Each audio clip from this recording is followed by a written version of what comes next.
also fantastic. I want to look at some of the stuff here.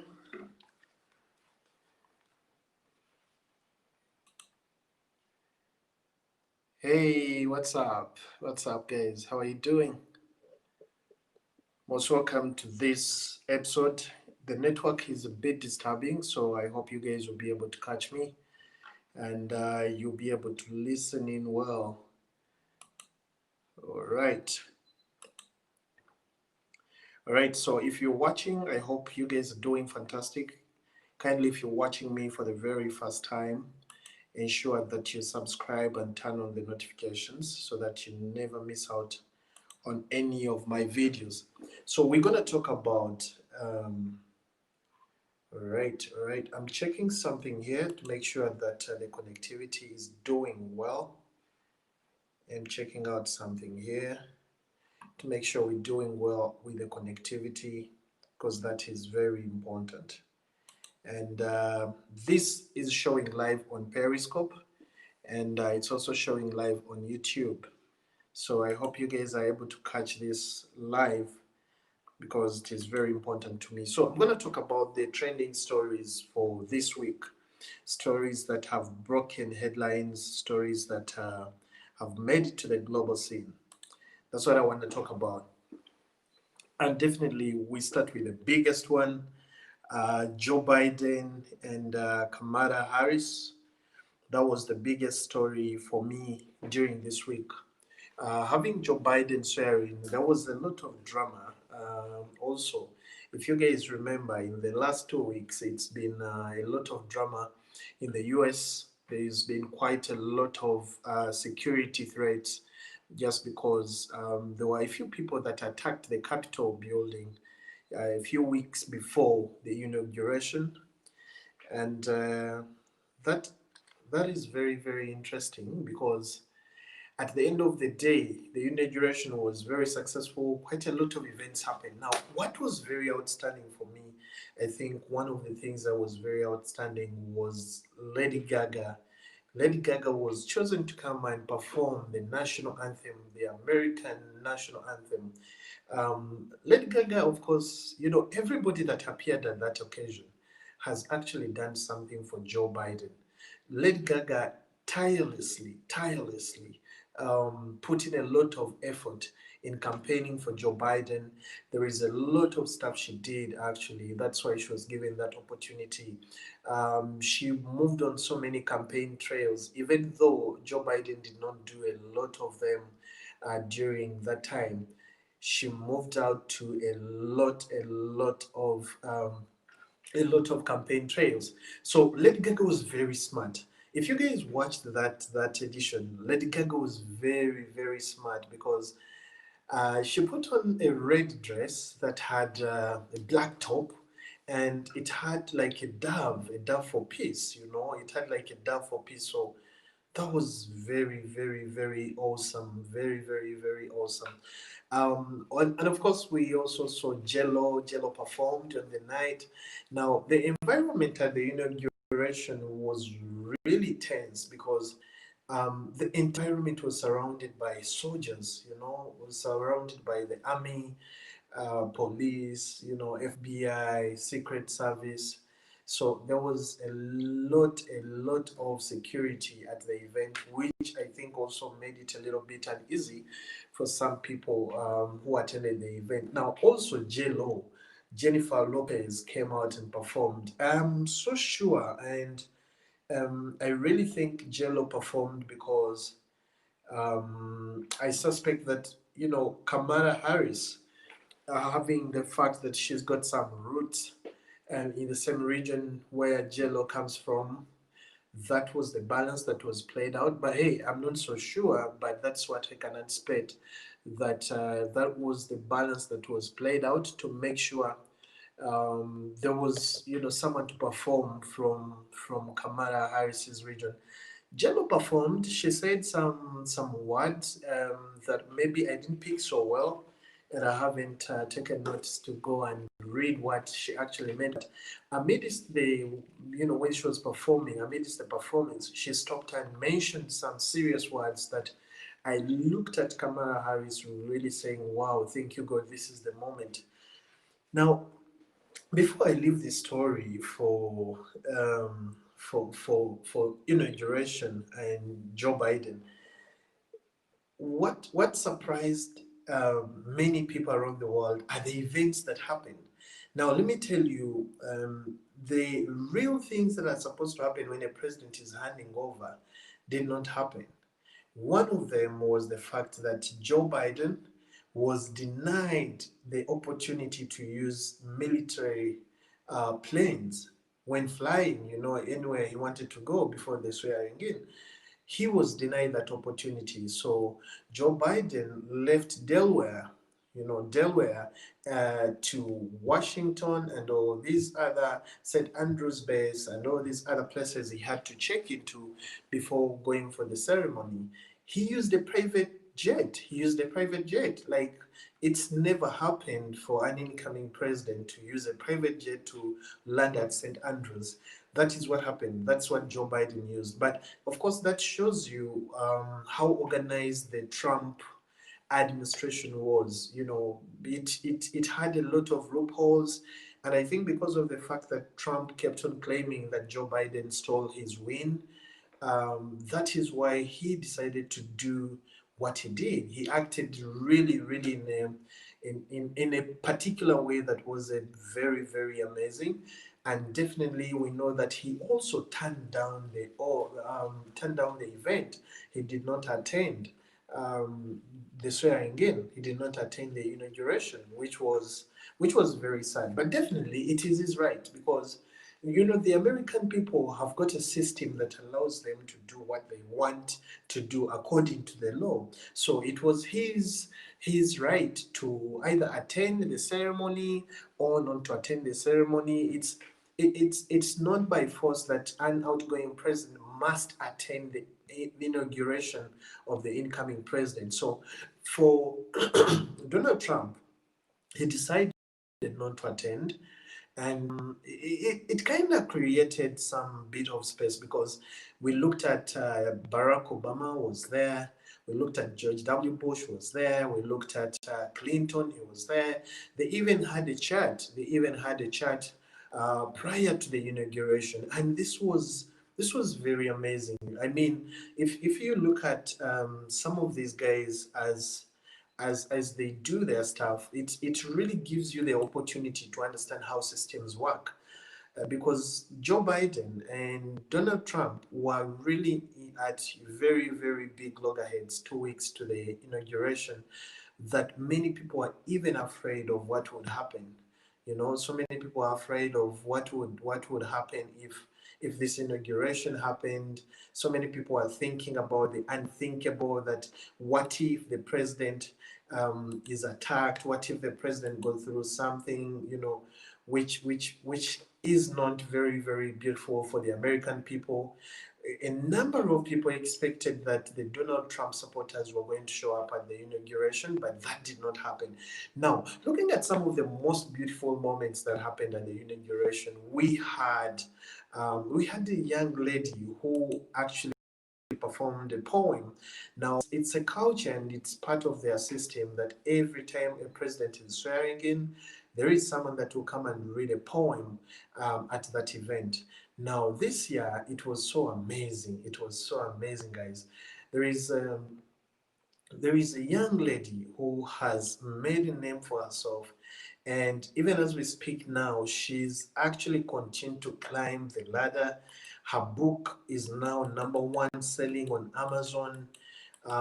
She's got quite a number of interviews going on, and I'm talking about none other than Amanda Gorman. Now, Amanda Gorman has also a connection to Joe Biden. One thing that I want you guys to understand, and I want you to learn about the American people, is that they will never do anything for the sake of doing it without a reason. Now, many of you may be asking, and I know some people may be starting to say, hey, maybe Joe Biden wanted to have, someone from the Black American community come and be part of the swearing in, or they wanted to have. There is a reason why Amanda Gorman was chosen actually to come and recite that poem. The reason is she's had a speech, kind of, what should I call it? She's had some challenges when it comes to speaking. And this is exactly what Joe Biden also faced when he was still young. So him and Amanda Gorman had a similar characteristic that they shared. They had this sort of fear. They were not so confident of themselves because they had a speech impediment kind of factor within their lives. And this is what pushed Joe Biden to say, hey, Amanda Gorman, come and be the one to recite the poem. So it's because of that connection that they have that Amanda Gorman ended up coming to perform at the inauguration. But I can tell you guys the poem was so amazing, was so amazing. If you guys check out my YouTube channel, you will get a video that has actually that whole poem. Now, when you watch it the first time, you may not pay attention to some of the words that she really recited, but I think at the end of the day, if you follow through the meaning of the statements she was using and some of those things, that's now when you get to know that, hey, this was very, very, very good, and that he had a very, very serious session that touched so many people's hearts. Now, she's actually had a lot of fame immediately after after that speech. She had a lot of fame, a lot of interviews, um, quite a number of stuff happened to her. Her book went to #1 on Amazon. She couldn't believe it. She woke up, the news was everywhere. I mean, who wouldn't be celebrated anyway after being part of the, after being part of the inauguration of the United States president? So, the other highlight that happened on that day, definitely there is a lot of events that happened after the swearing in. Um, there um, was a lot of events that took on, but other aspect that was so outstanding was Bernie Sanders. Okay, Bernie Sanders. I don't know if you guys can hear me well, but you, you guys need to let me know if you can hear me well. Uh, Kindly, if you're watching me, just let me know. I think I have an issue with my connectivity. I really had to do this video, but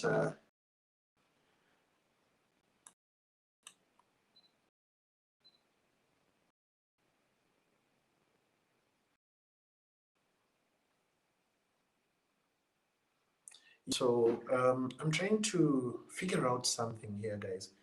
I don't know if someone is watching me and I'm not able to see the chat. Maybe on Twitter. I'm not able to see the chat on Twitter, but I hope you guys can hear me well, because that is very important to me, that you guys can hear me well. Yeah, but what I'm talking about is another thing that was very, very outstanding, was the fact that Bernie Sanders had a very, very trending meme that showed how he took a posture and the way he was seated. This actually became a social media sensational photo that went viral. So people talked about him. Up to now, people are still talking about him. Sports icons used him in their photos. People posted him everywhere on social media. It's one of those moments that were really, really, very, very joyful. One other thing that was so outstanding from this inauguration was the social distancing. When you look at the arrangement they had at the venue, the social distancing was really, really, very, very incredible, and I think it's something that we need to learn from the American people. that no matter what you're going through, you can still be able to organize and have such an event of that magnitude and maintain the social distancing, control people, control how people interact at the event. But life must go on because COVID-19 is not about to stop. So that is one of the stories that was a very, very big highlight this week. The swearing in, Joe Biden swearing in, was very, very amazing. I can tell you guys, it was one of the most beautiful moments, one of the most beautiful moments for anyone that watched him. It was very, very, very interesting.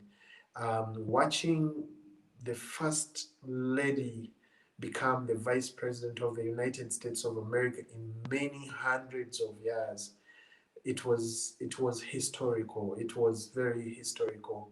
Watching Lady Gaga perform that national anthem was very, very historical. Um, Watching Amanda Gorman come and perform that historic poem for Joe Biden and the people that were in attendance, that was very, very amazing. But definitely another story that is also very, very big, that hit the global headlines, is demise of veteran journalist, radio host, TV show host. Um, of course, I'm talking about none other than Larry King. Now, Larry King was known for his works. This guy has done more than, it is thought that he has done more than, I think, 50,000, if I'm not mistaken, around 50,000 interviews. That's amazing. That's amazing. I need to cross check and confirm, because this could be a world record, and I've heard so many people talk about that achievement, which I think is so amazing. This guy started way back. Now, many of us of this generation got to know Larry King when he was about to leave CNN, because CNN hired him almost in 1985. Okay, 1985. And 1985, I was not yet born. I was not yet born. I was yet to be born in 1985. This guy had a show on CNN from 1985 to 2010. Same time, same sport. And these were so many shows. This guy interviewed almost every global icon you've heard about. He had his very unique way of asking questions, very short and precise. And for him, he had a belief that, when you ask people very short questions which are precise, people get to answer them also precisely, and people get to understand what exactly you're asking them to answer. So that was his type of interviewing. But many people that have come out to speak about um, Larry King, they have talked about his unique character. They have talked about his unique style of doing things. They have talked about how important it is that people have actually been able to learn from his journey. Now, Larry King worked for CNN for a very long time, and when he handed over in 2010, his spot was taken over by Piers Morgan. Now, Piers Morgan also featured in this week's top stories for the tribute, the cold tribute that people thought was very, very negative, and people thought this tribute was not really called for, where he said that he and Larry King did not get on well, and the fact that King hated him. Okay, not hated really. I think hate is a big word, but he mentioned in the post that King really did not love the fact that Piers Morgan replaced him, and he made a very, very serious tweet that got a lot of backlash just after he had posted it. He talked about, King having married 8 times and therefore becoming an expert of mothers-in-law. I think there is a statement that King made when Piers Morgan took over from him, where he said, watching Piers Morgan on CNN is like watching your mother climb a hill as you're driving a new Bentley, something like that. And this guy went ahead to post a tweet that really backfired. But definitely, Piers Morgan, he's so much self-centered. He's about himself. If you've been reading some of his posts, that's him. Many of us were not surprised, but of course, the rest of the world was shocked. And of course, also the culture aspect comes in because so many people have this feeling of you should not be talking about the dead in a very, very funny way, or you should not be talking about the dead in a way that demeans them. So, and this is what exactly Piers Morgan did. He described Larry King as an expert of mothers-in-law just because he married 8 times. Now, going deep into King's story, it is also known that he really had serious issues with coronavirus for a few weeks, although the doctors did not disclose that.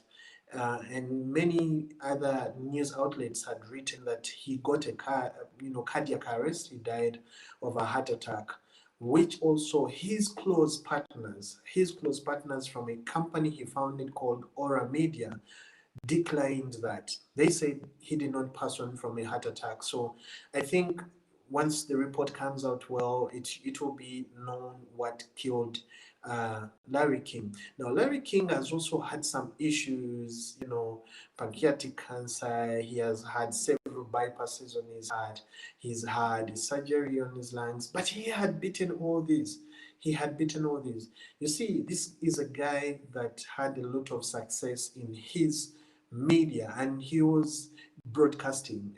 He was really devoted because even when asked what he wants to be remembered for in one of the interviews, Larry King went ahead and said, I want to be remembered as a media person that got into people's homes peacefully, got into people's homes because of the information I gave them, got into people's homes and entertained them in a way that created more information for them. So that is what he said.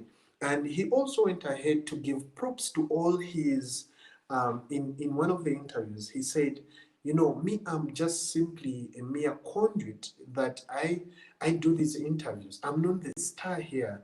The guests that I invite on the show are the stars, and the people that give us the audience are the listeners. So he really said that his listeners and his guests were his biggest stars. So he never looked at himself as a star. I think this is a good example because really looking at how this guy maneuvered and made things happen, it shows you a lot of things that Larry King has been able to do. Definitely, he's had very devastating news just before he passed on last year around July. He lost his son, and also just weeks after, in August 2020, he also lost his daughter. It was a very, very tough time for him. It was a very tough time for him. Also, around March, he got a stroke and had an issue in one of his legs. He had been trying to catch up, trying to do routine exercise, visiting doctors, and doing a lot of stuff to make sure that he gets the treatment that he needed. Um, However, also it should be noted that Ray King, of course, is one that had a very, very serious lifestyle when it comes to partners. It is believed that by the time of his passing, he had actually married 8 women. Okay, he had married 8 women, and I think he has 5 kids out of women.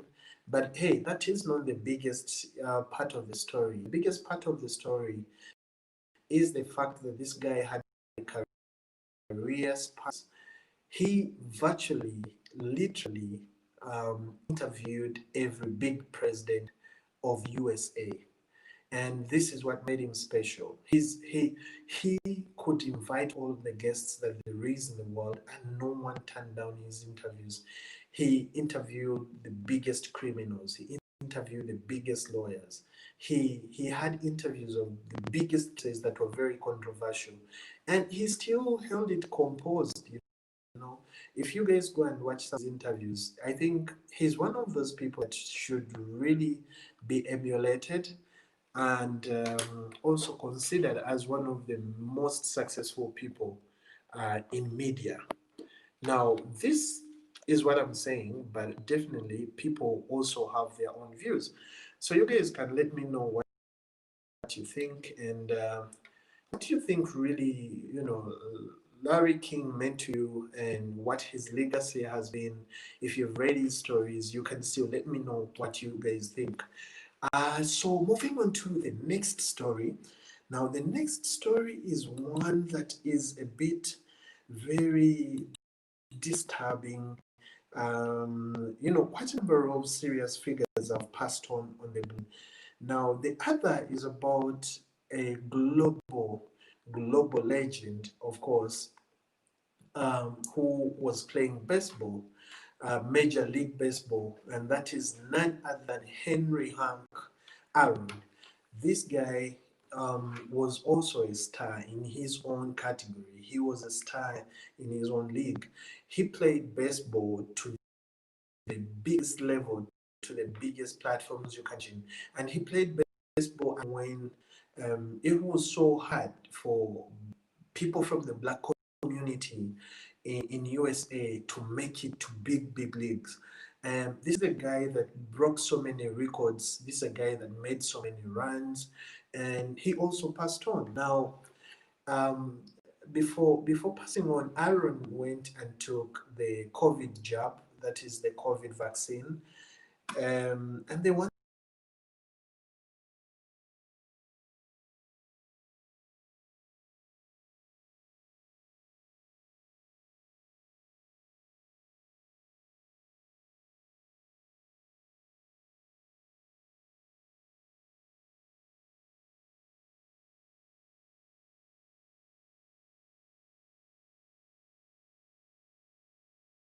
example the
allow me to work out something here. My connectivity is really, and okay, so it looks like my connectivity really